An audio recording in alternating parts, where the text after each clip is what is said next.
से कवनो शिवजी नइखे हमरा दुख जी।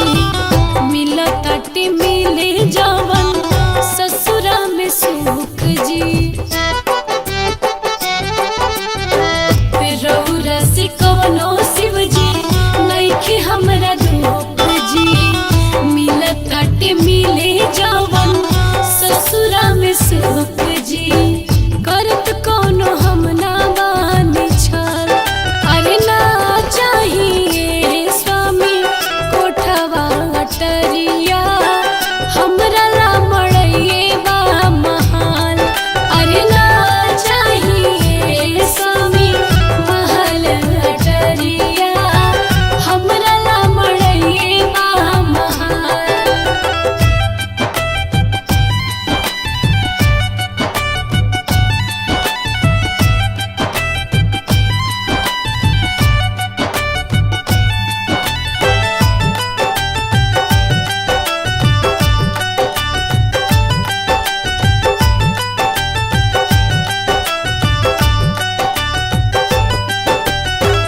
साप बिछी गोजर से ना तनिको डराइब।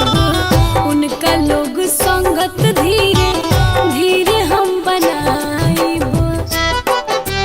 ए बोल साप बिछी गोजर से